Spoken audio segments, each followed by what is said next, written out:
Can a 7-times world champion break with Ferrari after just half season? Today we tell you how Lewis Hamilton has lost patience with Maranello and why his last sentence can completely change the future of Italian team.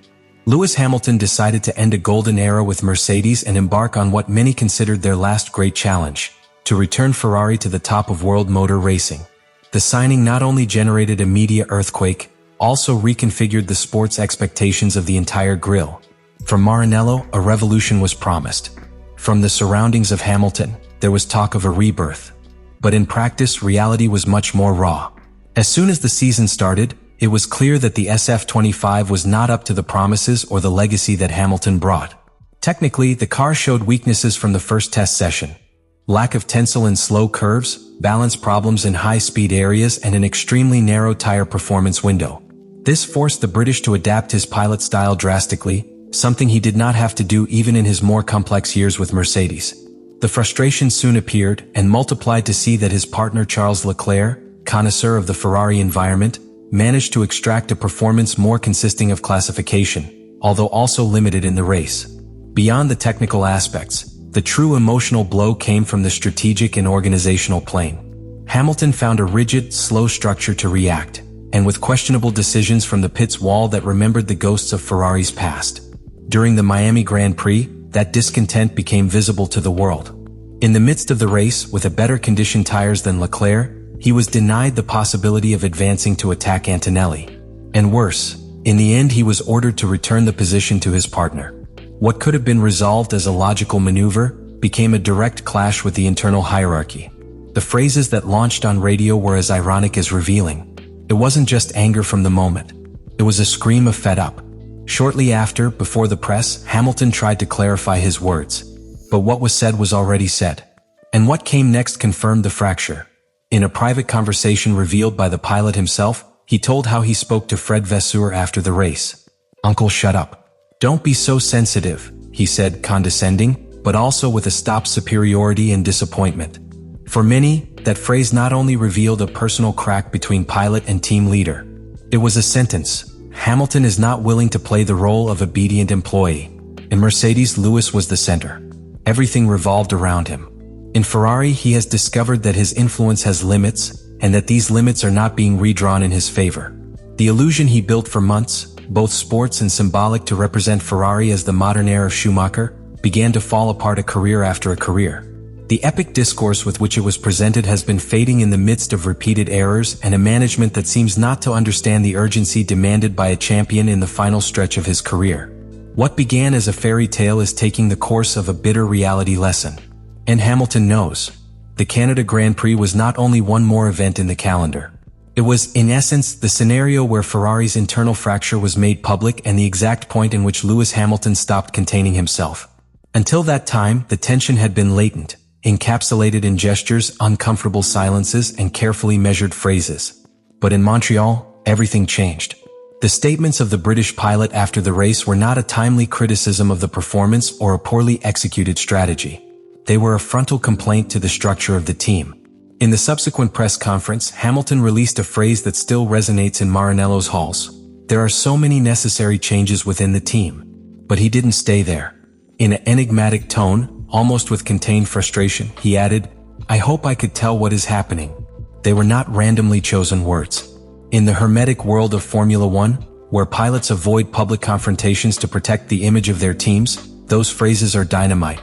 Lewis not only questioned Ferrari's technical and strategic direction, he hinted that behind visible errors there are more serious problems that are not being said, perhaps due to internal policy, out of professional respect, or simply for not climbing the conflict to a point of non-return.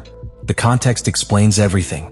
The SF25 again showed an alarming lack of rhythm both in classification and in the race. The decisions from the pit wall became disconnected from the reality of track. Hamilton, trapped in a car that does not respond, in a team that does not react, and seeing how its direct rivals escape both in points and technical evolution, decided to hit the table. And he did it in the only way that could hurt, publicly. The most significant thing about this verbal explosion was that it was not a hot, isolated comment. It was a deliberate posture. Hamilton is sending a direct message to the equipment address. Either urgent decisions are made, or there is no guarantee of continuity. And it is important to understand this. It does not only refer to its contract signed for several years, but its real involvement with the project.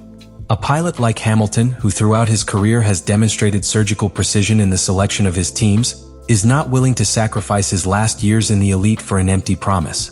Internally, the statements fell like a bomb. In the paddock, it is said that there were meetings behind closed tents, and that the atmosphere between Vasseur and Hamilton has cooled considerably. The relationship, already touched from Miami, would have reached a point of deterioration that will be difficult to return. And while Leclerc continues to make diplomatic efforts to maintain an image of unity in Ferrari, Hamilton has chosen to expose the cracks and push hard to repair or break completely. This episode in Canada should not be seen as a simple pate of a frustrated champion. It is the sign that something in Ferrari is broken from the inside. The technical structure does not respond, decision-making is erratic, and the team seems to have lost the ability to lead a high-performance project. In that context, Hamilton doesn't shut up anymore. And when a champion of his size speaks, the world listens. What remains now is to see how Ferrari responds. Because one thing is safe, if they do not, they will lose more than races. They could lose the only figure capable of returning their glory. The question that now travels all the paddock and lights debates in each corner of the Formula One community is as direct as it is uncomfortable. Does Lewis Hamilton have a future in Ferrari? And it is not an exaggeration to raise it so early in the season. The signals that have accumulated in just some races point to a progressive disconnection, not only between pilot and car, but between Hamilton and the structural DNA of Ferrari. To understand the magnitude of the situation, you have to take into account who is Hamilton at this point in your career. It is not a young pilot seeking to affirm himself, or someone in accordance with adding occasional podiums. We are talking about a 7-time world champion who left an environment completely built around him in Mercedes to take a last great risk, to rewrite the story with Ferrari, return their glory and seal their legacy as the greatest of all time. But what he found in Maranello was very different from what he expected. Ferrari's organizational culture remains marked by centralized decisions, slowness in taking technical actions, and an internal structure that does not allow pilots significantly influence the evolution of the car. In Mercedes, Hamilton was heard, his preferences of setup were taken as a reference, and his comments guided development decisions. In Ferrari, on the other hand, he has discovered that his observations do not always translate into changes. The SF25 continues to show deficiencies that he identified from the first test. Traction problems, lack of trust in the rear of the car, and a tire window that penalizes even the minimum strategy errors. All this without counting the episodes on the track where the orders of the wall seem to ignore the logic of the race. But the real dilemma is deeper. Hamilton is not interested only to correct a bad car. What he is looking for is an environment committed to excellence, capable of responding to pressure with speed, innovation, and boldness. Something that, until now, Ferrari has not proven to have. That is why its frustration is not expressed only in technical claims, but in criticisms open to the philosophy of the team. When he says that there are so many changes that must be made, and that, I hope I could tell what is happening, what is exposing is not a slow car, but an anhilous institution that fails to leave the vicious circle in which it has been trapped for more than a decade.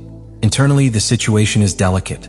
Hamilton still has a contract, yes, but a pilot of his profile has the capacity, the media weight, and sufficient sports authority to exert pressure, to condition his continuity not only to results, but to deep reforms within the team.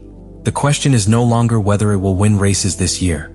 The true question is whether Ferrari is willing to transform at the speed he demands. If they do not, the story can be repeated. A world champion who is committed to Ferrari, just to discover that the institution is not ready to keep up. And here another even more disturbing scenario opens. If Hamilton loses faith in the project, his permanence could become symbolic and empty. Because staying by contract is very different from staying with conviction.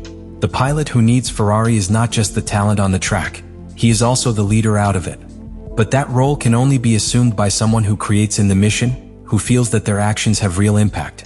If that breaks, if the emotional and professional bond deteriorates more, whatever is just a contractual relationship without purpose.